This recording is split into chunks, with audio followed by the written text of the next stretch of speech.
Okay, welcome everyone to another edition of Lunchtime Devotions for today's reading. It's on Tuesday in our book here, Being with Jesus. Last week, the reading ended with the near stoning of the adulterous woman.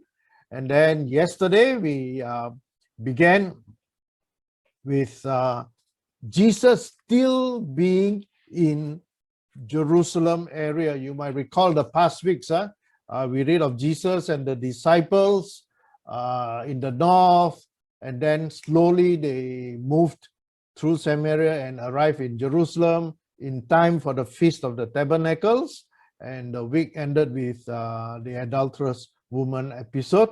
And yesterday we ended with Jesus almost being stoned, but again, it was not the time as the scriptures record. And today we see Jesus still around the temple area. He was teaching, and we can assume he's in that area in Jerusalem because the episode that we are reading today, John chapter 9, is taking place around the pool of Siloam. You remember on Friday's reading and Sunday's message, we talked also about the Feast of Tabernacles and a ceremony whereby the high priest would draw water from the pool of Siloam in a golden pitcher and go up to the steps and pour on the great altar this libation ceremony, indicating spirit and life coming to the temple and to the people. So today we read about the all familiar episode narrative of the blind beggar who received his sight. But it was not that so straightforward. A lot of things happened in the supernatural, in the spiritual realm, that we will discuss later on. But what is important, as most people know, he was blind and he could see. So here we are going to, in the book, for today's reading, you're supposed to read the whole chapter of John chapter 9, and a big portion of it records in details the healing of the blind man who actually became a beggar due to the circumstances, but his healing. And John Piper, in his discussion and commentary of this John chapter 9, puts it that we can very easily break the whole episode into 5 conversations and also 3 questions. So to start off, the first conversation is between the beggar and his neighbors. All right, and it starts at verse 8, chapter 9 of John. If you have your Bible, you can follow. Please follow. And the first part, verse 1 to verse 7, tells about the history that he was blind from birth. And because of that situation, he is at the temple with other beggars also. And then Jesus came along. And we know the part about mixing of spittle with the mud and putting on the man's eyes and asking him to go to the pool at Siloam and to wash his eyes. And then he came back home, we read, and the first conversation is between him and his neighbors.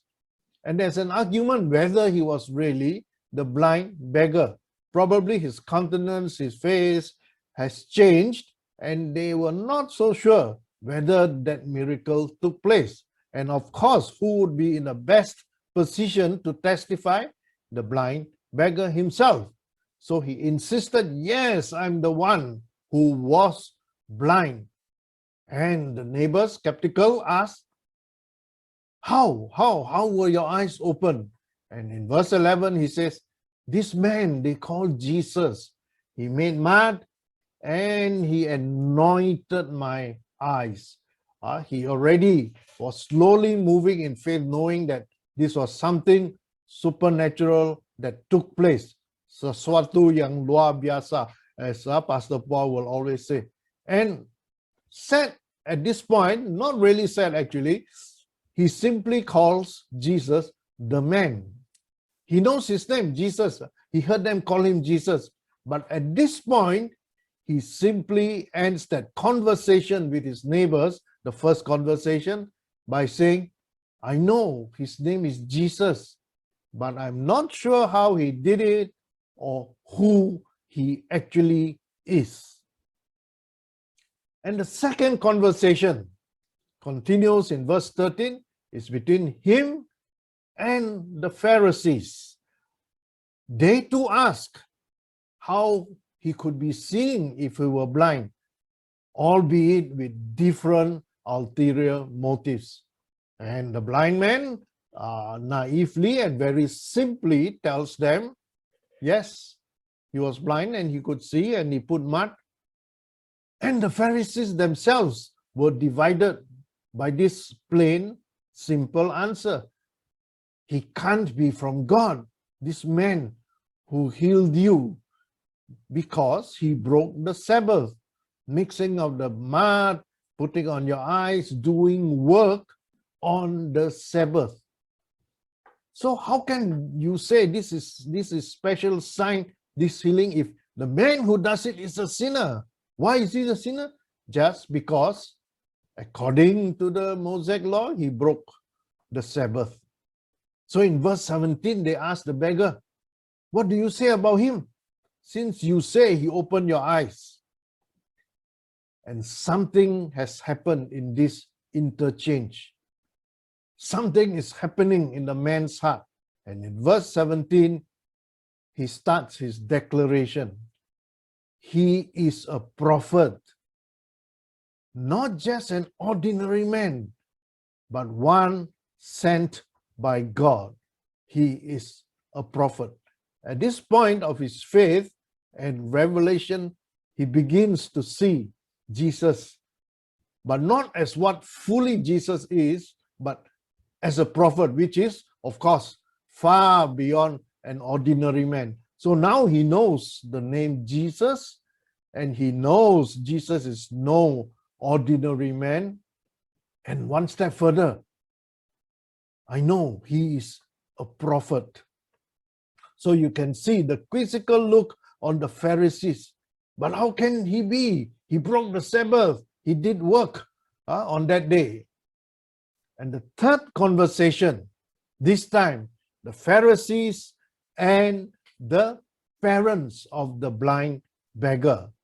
Here we see them quizzing, asking seemingly difficult questions to the parents. In verse 19, we read, they ask, is he your son? Was he born blind? How does he see?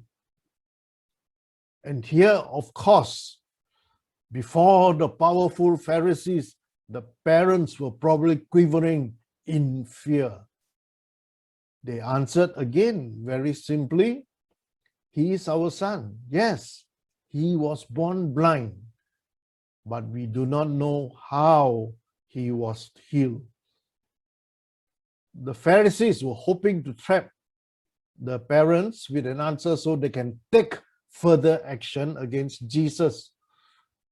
And in verse 22, John continues to say that the reason they said this was because they feared the Jewish leaders. And then if you turn back in chapter 7, verse 13, later on in chapter 19 and in 20, we see this trend continuing. And we who have the benefit of hindsight, even as we read the story, it is so easy to say, what are these parents? Why didn't they defend and stand up for the son, who is of course an adult son already, rather than to push the whole issue away and say, I don't know. I just can testify he was born blind. But even as we see this, it makes us understand that the son's courage is slowly growing each time as the story develops. In many ways, the parents are like Nicodemus, part of the Sanhedrin. In chapter 3 earlier, he came to Jesus. There was this desire to know who this man was, but he came at night to avoid being seen, to avoid a sin. But then we move 16 chapters down.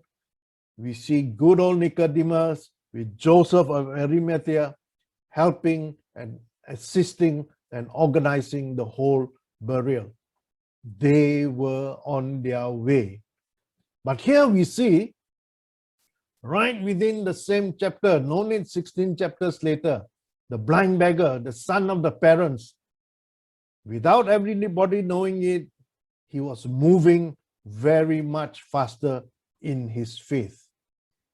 And here we see the fear of the parents versus the increasing courage of the beggar. It's important to see at the end of each segment of each conversation what actually is taking place, which we can read in between the lines.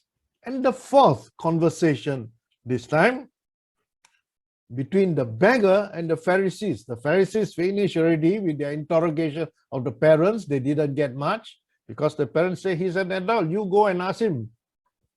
So we see here an encounter. The beggar this time, more and more courageous, more and more revelation upon him as he pondered over what actually has happened. So the fourth conversation, the beggar and the Pharisees. And we see already a full-blown courage. Here, John Piper uses the word full-blown, something that you can never imagine that has grown so fast in that short period of time. And he's fully courageous, something which we must try to understand. He was just a beggar, and he was a blind man, great disability, blind from birth. There are many things he's handicapped. He does not know what is happening. And here he was, standing, engaging with the most religious people of the land, the most educated people of the land, and highly respected, the Pharisees. But sadly, in between the lines, John Piper compares the full-blown courage of the beggar against the full-blown blasphemy of the Pharisees. The Pharisees were committing blasphemy against God, thinking they were actually doing God a favor to ensure everybody obey the Sabbath. Here they say, give glory to God. This man is not from God. He's a sinner. We know he's a sinner. Why? For that same simple reason, he has broken the Sabbath.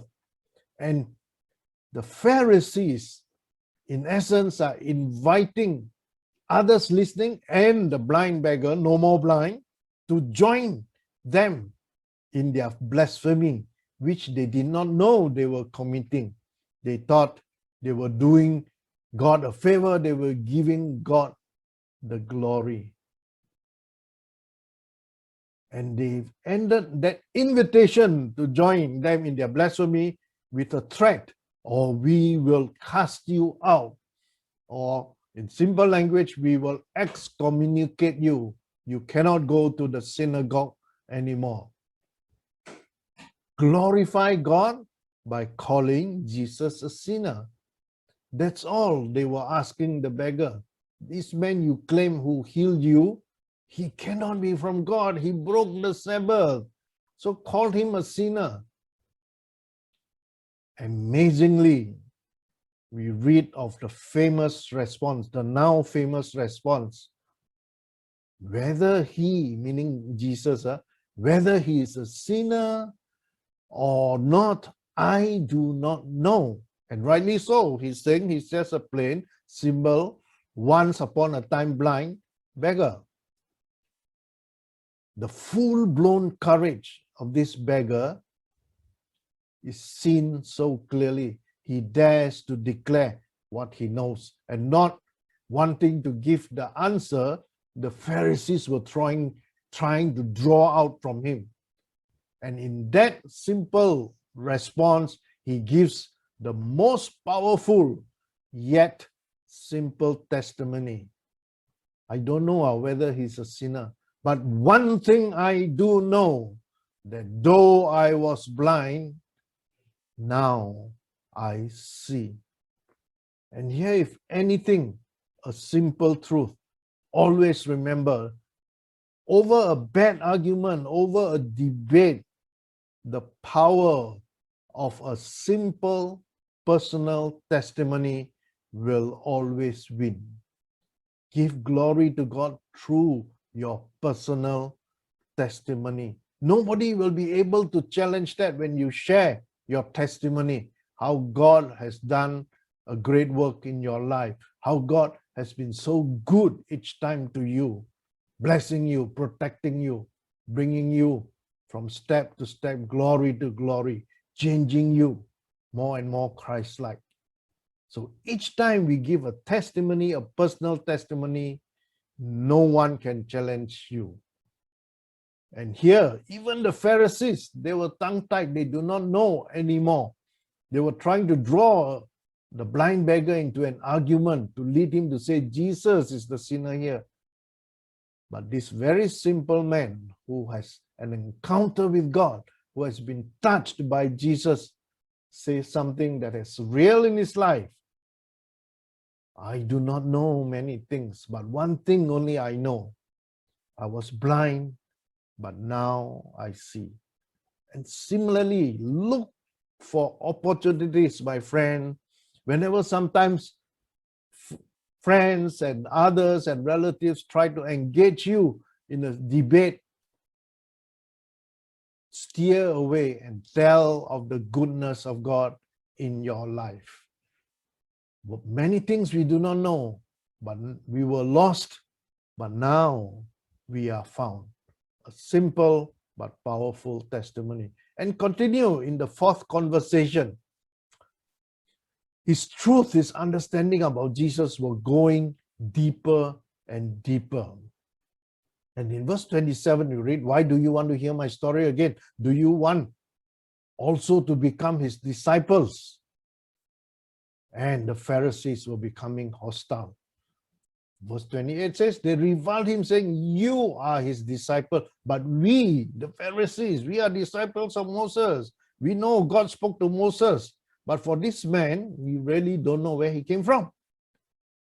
So this controversy exposes another deceit. No, they are not disciples of Moses. Because Jesus said in John 5:46, if you believe Moses, you would believe me. Because Moses wrote, now we start to see who is really blind. In short, we are beginning to see the blindness of the Pharisees, while the blind beggar now can see. And his courage of the blind beggar, his courage continues to grow and grow. And the blindness of the Pharisees continues to cloud their judgment, their thinking, hardening their heart. And in verse 30 we read, why? This is an amazing thing. You do not know where he comes from, and yet he opened my eyes. We know that God does not listen to sinners, but if anyone who is a worshipper of God and does his will, God listens to him. Never since the world began has it been heard that anyone can open the eyes of man born blind. If this man were not from God, he could not have done it. Simple as that. And this revelation, this astonishing fact, stayed in this man's soul. And the Pharisees cannot handle it. So they cast him out with contempt. It really took place. He was excommunicated. They ended with making a judgment. You were born in utter sin, and now you want to teach us? So they cast him out. Yes, in actual fact, the blind, ignorant, uneducated beggar was in fact teaching the educated, respected Pharisees. the blind man was seeing more and more clearly. And again, we see the blindness, the hardness of heart of the Pharisees growing. The blind beggar, once blind, was beginning to see more and more. And we know, sadly, the hearts of the Pharisees were hardening more and more. And the fifth and last conversation before the whole chapter ends in verse 41. This time it is Jesus and the beggar. And the one thing that makes this so interesting and significant, this last conversation, is that Jesus initiates it. Remember, salvation is always an initiative from God. You remember the veil that was torn in two, allowing us today to go into the Holy of Holies? From top to bottom is a God initiative. And here it is, a God initiative. This man has been threatened. He has been cast out of his lifelong religious community. We may not understand it, but to the average Jew, this is very important to be accepted in their community. But Jesus seeks him out and finds him. So it's no accident in the next chapter, chapter 10, we see Jesus about the shepherd who gathers his sheep. And we continue now in verse 35 to 38. All our seeing and all our whole owing to the new spiritual life, everything, it comes from Jesus. Jesus heard that they cast him out, so and he found him and asked, do you believe in the Son of Man? And again, naively and simply, the once blind beggar says, and who is he, sir, that I may believe in him? And just like Jesus saying to that Samaritan woman, it is I, Jesus said to him, you have seen him, and it is he who is speaking to you. And the amazing response, he said, Lord, I believe. And he worshipped him. Here you see that picture is a grab from the movie clip, Jesus and the blind beggar. And here you see the blind man breaking down in tears and saying, yes, I believe. And he worshipped him so fervently, worshipping Jesus. And so we see, that's the last we hear or we see of this beggar. And that is the whole point of this narrative. Jesus does the works of God. Jesus is the glory of God. And finally, importantly, Jesus is to be worshipped. The man was blind. It started with him just saying, I know his name only, the man. And then he knows he's a prophet. And he went that extra step. He defended Jesus without knowing him. And finally, he fell down and worshipped. And that is why Jesus came into the world. He is seeking worshippers.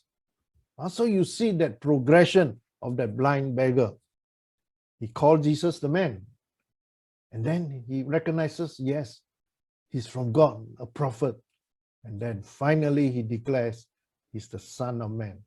He saw more and more in Jesus until the obvious next step is he worshipped him. So friends, even Christians today, as we know more and more, we do not remain in that mode, hate knowledge. Something has to happen within our heart. We want to worship him. We want to surrender to him. We want him to take over. And sadly, the Pharisees on the other side, they were not blind physically, but yet they did not see. So we have finished the 5 conversations and we see each of them are the points that why? There are 3 questions we now want to ask, which many of us would be asking. Why did Jesus use mud to heal the blind man? The first question, why mud? 2 questions, 2 reasons. One is it was against the law to do it, to work on the Sabbath. And Jesus meant it to unleash, to allow that controversy that will bring out both blasphemy on the part of the Pharisees and worship on the part of the blind man. Verse 13-14 says very clearly, they brought to the Pharisees the man who had formerly been blind. It was a Sabbath day when Jesus made the mud and opened his eyes. So mud making is explicitly, clearly connected with the Sabbath and the Pharisees. They had developed many applications of the prohibition of work on Sabbath. And of course, one of them was making bread, the kneading of dough. And it seems the word in Greek or Arabic for mud or clear is same as the word for dough. And Jesus, in their eyes, had broken the law by kneading dough or making mud. Another reason why mud is to show a very important principle here. God usually uses means in doing his wonderful works in this world. Jesus could have simply spoken, "Be healed," and the man's eyes would have been opened, surely. But he uses the means of the mud. So many wonders in the Old Testament were brought about by the use of human means. For example, we read in Proverbs, the horse is made ready for the day of battle, but the victory belongs to the Lord. Meaning, God is decisive in victory, but he uses means. Very simply, he doesn't need the horse, but he uses the horse. So a bigger picture for our life's moment. Be clear, God does not despise the physical world which he has made. He uses, for example, the means of food to sustain life. He could very well speak it and we don't need to die. But no, food sustains life. He uses the means of sex to beget children, so we multiply. He uses 1,000 remedies in the world of healing and medication. We need sleep, simple thing, so that we can rest, so that we'll talk more about rest. Penicillin, riboflavin, radiation, so many things. We need natural sunshine, cough syrup, simple thing. These are means that God does so that healing can take place, so that life can take place. A second question, why the Sabbath? Very simply, to show he was Lord of the Sabbath, which Matthew also mentioned, and he defines what actually is the Sabbath.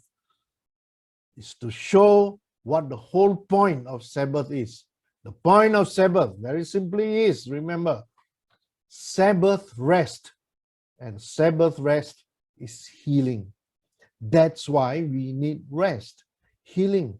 The whole point of Sabbath rest is that we are helpless, we are vulnerable, we are God's creatures, but God is the creator. And because he's the creator, he sustains, he heals, and we on our own cannot. And what day could be better for God incarnate to find a broken man and to heal him? That was the day Jesus healed the blind beggar. Give him and his parents rest from all the struggles of blindness on the spiritual plane, and also healing physically. And that's what the Sabbath is for. Healing, exalting God, blessing to the broken and weary humans. And that was the point Jesus wanted to drive home on, why he chose that Sabbath. And he did it to trigger this controversy. And this goes on, for 41 verses of the whole of chapter 9. We see even in the 5 conversations, hearts are exposed, hearts are shaped. Faith can slowly get strengthened. And we see this personified in the blind man. He becomes clearer and clearer who Jesus is. He becomes stronger and stronger in his courage, in his walk, in that short walk. And to the point he defended Jesus against very dangerous adversaries, the Pharisees. And this was what Jesus was after and is still after.